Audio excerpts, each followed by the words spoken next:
네, 안녕하세요. 저는 병명을 알지 못해서 치료도 한번 받지 못한 환자이며 이 고통을 아들에게 물려준 부모이자 한국 유전성 혈관 부종 환우회 대표 민수진입니다. 네, 저는 유전적 요인에 의해서 혈관이 붓는 그런 희귀성 유전성 혈관 부종 질환을 앓고 있습니다. 장기 이곳저곳이 붓기 때문에 일반적으로 생활하기가 매우 힘이 들고요. 갑자기 저혈압 쇼크로 기절하는 경우도 있고, 또 장기가 부풀게 되면 출산의 고통처럼 엄청난 고통이 따르기 때문에 많이 힘든 경우도 있고, 또는 기도주의가 붓게 되면 호흡곤란이 나타나기 때문에 응급실 같은 곳에서 숨도 쉴 수 없을 정도로 고통으로 힘든 밤을 보내는 경우도 많습니다. 겉으로 봐서는 목이 부을게 표가 나지 않기 때문에 숨이 쉬어지지 않는다는 걸 알 수가 없어서 경험해보지 않는 사람은 알 수 없는 엄청난 고통과 두려움입니다. 저는 12살인 초등학교 5학년부터 이 증상을 앓으면서 살아왔는데요. 많은 병원이나 응급실을 다녀봤지만 병명도 알지 못했고 치료도 받지를 못했습니다. 응급주사제를 사용을 하고 있긴 하지만 약효 지속성이 많이 떨어지기 때문에 발작 빈도가 높거나 증상이 많이 심하신 분들은 예방약이 절실히 좀 필요한 상황이긴 합니다.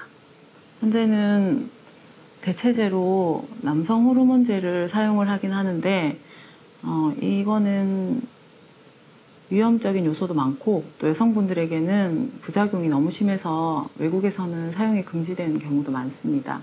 저희 아들이 또 유전이 돼서 이 고통을 함께 겪고 있는데 언제 어디서 또 발작이 와서 갑자기 죽을지 모른다는 이런 두려움과 고통을 아들이 그대로 고통을 받고 살아가고 있다고 생각하니까 그게 너무 마음이 아픈 상황이고요. 저희 환우들이나 저희 가족들이 이런 부종에 대한 고통뿐만이 아니라 이런 두려움까지도 같이 안고 살아가고 있는 현실입니다.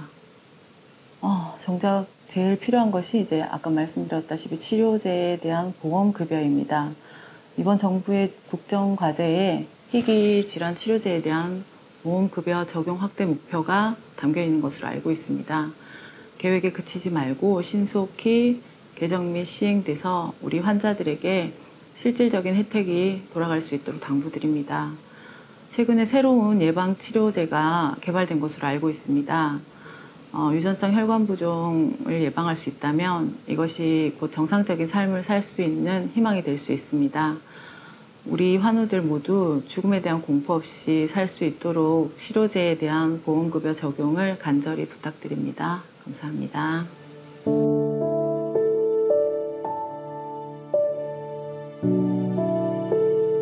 네, 삼중음성 유방암 4기이고요. 생소하게 느끼시는 분들이 좀 있을 수 있는데요. 환자분들이 진단받기 전부터 삼중음성만 아니었으면 좋겠다 이런 말씀들을 많이 하세요. 전체 유방암의 15에서 20% 내지의 발병률을 가지고 있고 특히 저처럼 젊은 환우들이 굉장히 많이 발병하는 추세인 암이기도 합니다. 저는 2019년 3월 달에 처음 3기 말 진단을 받았고요. 치료를 하던 중에 사이즈가 커져서 중단하고 수술, 방사선, 그다음에 경구항암제 이렇게 사용을 했고요. 그 사이에 또 전이가 돼서 흉곽경 수술을 한번 했고요. 또 전이가 돼서 세포독성 항암제, 그리고 마지막 세포독성 항암제가 내성이 생겨서 최근에 또 세포독성 항암제로 치료를 하고 현재 한 56차 정도 되는 항암 치료를 진행하고 있습니다.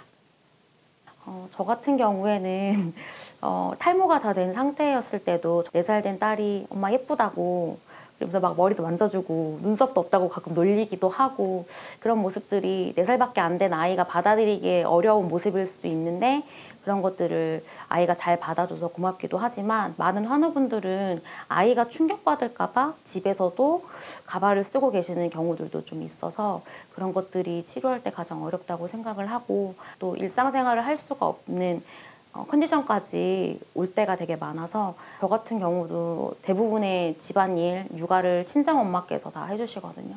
사실 딸로서 내가 효도를 해야 하는 입장인데 그러지 못할 때 마음이 많이 아프고요. 또 다른 측면에서는 여전히 치료비뿐만 아니라 또 생계비 이런 것들이 좀 부담이 되고요. 좋은 치료제들이 나오면 사실 그것들은 처음에는 비급여로 진행이 되기 때문에 그 좋은 면역항암제가 나왔다는 얘기를 들었을 때도 PDL1이라는 이런 검사가 있는데 그거에 발현이 안 나오길 바라는 입장이었기도 했고, 사실 이 치료들이 환자가 편하게 치료를 받아야 하는데 그런 재정적인 부분까지 고민을 해야 할 때 가장 힘들었던 것 같아요, 저는. 옛날에는 무조건적으로 세포독성 항암제만 썼기 때문에 나의 몸에 있는 정상세포까지 파괴를 해서 거의 누워서 이렇게 생활을 해왔다고 생각을 하면, 최근에는 좋은 면역 항암제들이 있고 사실은 젊은 환우들이 더 많이 쓰고 싶어 하거든요.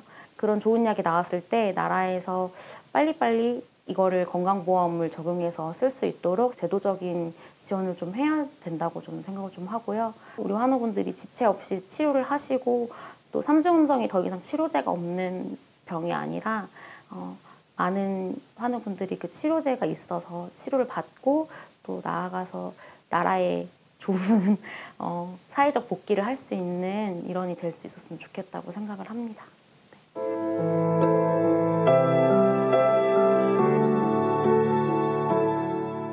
농포성 건선이라고 이렇게 많이 아실 것 같지는 않은데요.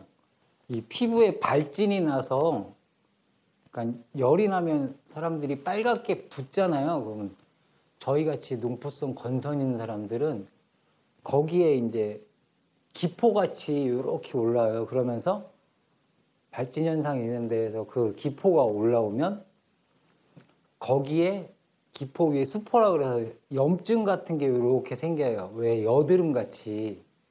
그러면 그게 엉겨 붙으면서 이제 살점 떨어지듯이 이렇게 떨어져 나와 버려요. 그러면 아시겠지만 사람 살같이 까지면 이게 무진장 쓰라리거든요.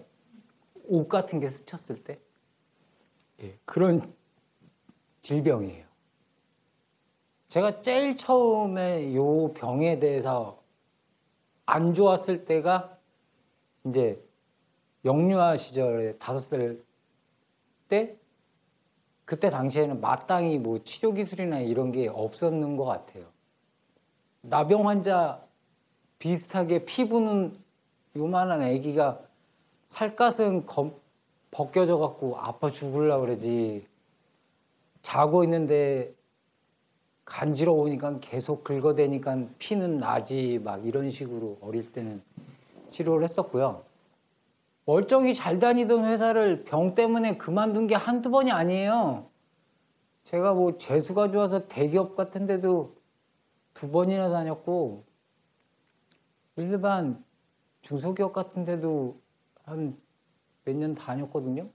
멀쩡히 다니던 회사에서 갑자기 몸 아프다고 6개월씩 쉬어버리는데 누가 좋아하겠냐고요. 그때 당시에 재발했을 때 20대 초반 그때 대기업에서 알바부터 시작했고 커갖고 정직원까지 된 거예요. 거기에 승진 대상자일 때 이게 재발한 거예요. 병가를 쓰는 바람에 승진 대상자 누락이 된 거예요. 제가 40대 중반을 살아오면서 거의 한 25%? 한 10년은 정말 고생 많이 했던 것 같아요. 이런 병들은 희귀질환이 돼야 된다고 봐요. 이게 약값이 의외로 좀 들어요. 희귀질환도 아니라고 되어 있고, 해당 교수님 말씀으로는 이제 희귀질환 쪽으로가 되면 정부 지원금이나 이런 걸로 돼서 저한테도 혜택이 조금 더 나올 수 있을 것이라고 말씀을 하시더라고요. 제가 새 정부에 바라는 거는 사각지대에 놓인 사람도 엄연히 국민이에요. 그분들에 대한 복지도 조금 더 생각해주고, 하다못해 약품값이라도 조금 내려줄 수 있는 방법이 있다면 그런 방법을 좀 찾아서 혜택을 좀 주셨으면 합니다.